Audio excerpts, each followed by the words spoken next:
کوہاٹ کے علاقے ریگی شنوخیل میں نامعلوم افراد کی فائرنگ سے 7 افراد جاں بحق، 1 زخمی، لاشوں اور زخمیوں کو اسپتال منتقل کر دیا گیا۔ تمام افراد کا تعلق کوہاٹ کے علاقے خڑا گڑھئی محمد زئی سے تاندہ ڈیم میں پکنک منانے کے بعد واپس آ رہے تھے۔ ایک اور صحافی کا قتل یا خودکشی، کراچی کے رپورٹر خاور حسین کی لاش سانگھڑ سے برآمد۔ پولیس کے مطابق مقتول خاور حسین کی لاش ان کی گاڑی سے برآمد ہوئی۔ مقتول خاور کو ایک گولی سر میں لگی ہوئی ہے۔ ہلاکت خودکشی ہے یا قتل، تحقیقات شروع کر دی گئی۔ خاور کی لاش سانگھڑ کے مقامی اسپتال میں منتقل کر دی گئی۔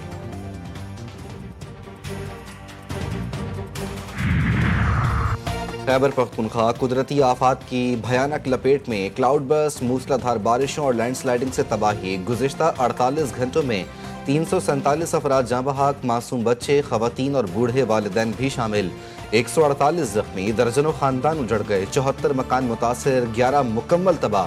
آسمان برسا اور زمین پھٹ گئی، ہر طرف چیخ و پکار، آنکھیں اشک بار، فضا سوگوار۔ سوات، باجوڑ، بنیر، بٹگرام، مانسہرہ، شانگلہ اور تورگڑھ شدید متاثر۔ باجوڑ اور بٹگرام میں قیامت صغریٰ، سیاحتی مقامات بند، ریسکیو سرگرمیاں جاری، صوبے بھر میں سوگ۔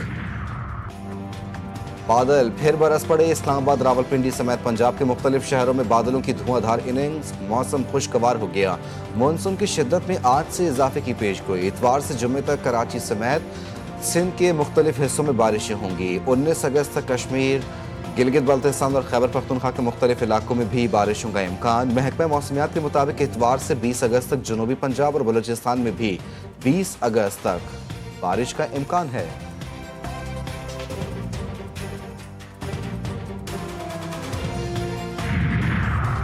امریکہ اور بھارت کے درمیان تجارتی تنازع شدت اختیار کرنے لگا۔ امریکہ نے بھارت سے اگست میں تجارتی مذاکرات منسوخ کر دیے۔ بھارتی میڈیا کے مطابق امریکی تجارتی وفد نے 25 سے 29 اگست کا دورہ منسوخ کر دیا۔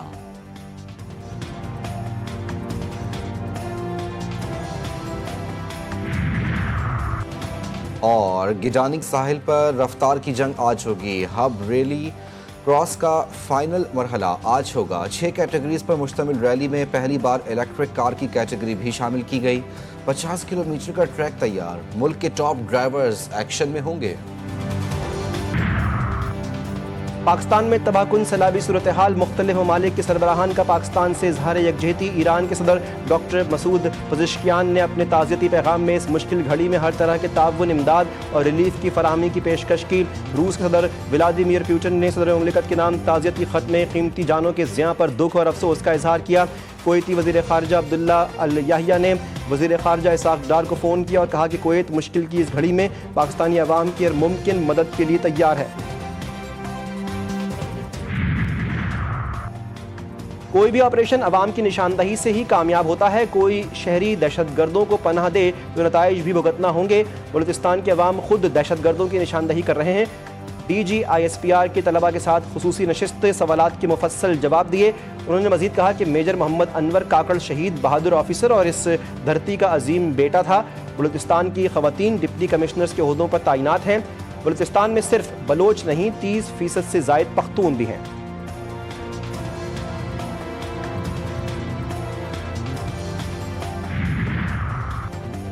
سرکار کی انوکھی منطق، چینی درآمد کرنے کے لیے کم بولی کی پیشکش مسترد، مہنگی پیشکش قبول۔ 2 لاکھ میٹرک ٹن چینی درآمد کرنے کے لیے ٹریڈنگ کارپوریشن نے مسترد کی جانے والی دونوں کمپنیوں کے متعلقہ دستاویزات مکمل نہ ہونے کا اعتراض اٹھایا۔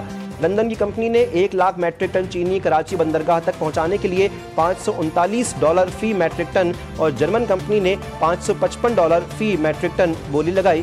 TCP نے دونوں بولیاں مسترد کر کے سوئٹزرلینڈ کی کمپنی کی $580.75 فی میٹرک ٹن کی بولی منظور کر لی۔ امریکی صدر ٹرمپ کا روسی ہم منصب پیوٹن سے ملاقات کے بعد یو ٹرن، جنگ بندی کے بجائے مجموعی امن معاہدے پر زور۔ یوکرین صدر زیلنسکی کو پیر کو ملاقات کے لیے بلا لیا، کہا جنگ کو ختم کرنے کا بہترین طریقہ براہ راست امن معاہدہ ہے۔ روس بڑی طاقت ہے، یوکرین نہیں، اسے جنگ بندی کے خاتمے کے معاہدے پر اتفاق کرنا ہوگا۔ یورپی یونین کو ٹرمپ کے موقف میں تبدیلی پر تشویش۔ یورپی کمیشن کی نائب صدر کاجا کیلس نے کہا تلخ حقیقت یہ ہے روس کا جنگ کو جلد ختم کرنے کا کوئی ارادہ نہیں۔ غزہ میں اسرائیلی حملوں کا سلسلہ تیز، مزید 32 فلسطینی شہید، 13 امداد کی متلاشی بھی شامل۔ شہداء کی مجموعی تعداد 61,900 تک جا پہنچی۔ صہیونی فوج کا زیتون کا علاقہ خالی کرنے کا حکم، فاقہ کشی کا شکار مزید 11 فلسطینی دم توڑ گئے۔ حماس کی اسرائیل کے خلاف عالمی سطح پر احتجاج کی اپیل۔ اسرائیلی وزیراعظم نتن یاہو نے جنگ کے خاتمے کے لیے حماس کو غیر مسلح کرنا سب سے اہم اصول قرار دے دیا۔ اور انمول اور سدا بہار گیتوں کے خالق تسلیم فاضلی کو بچھڑے 43 برس بیت گئے۔ تسلیم فاضلی نے کم عمری میں ہی شہرت کی بلندیوں پر قدم رکھا اور صرف 32 برس کی عمر میں مداحوں کو اداس چھوڑ گئے۔ ان کے سادہ اور عام فہم انداز میں لکھے گئے گیت آج بھی دل کے تار چھیڑ دیتے ہیں۔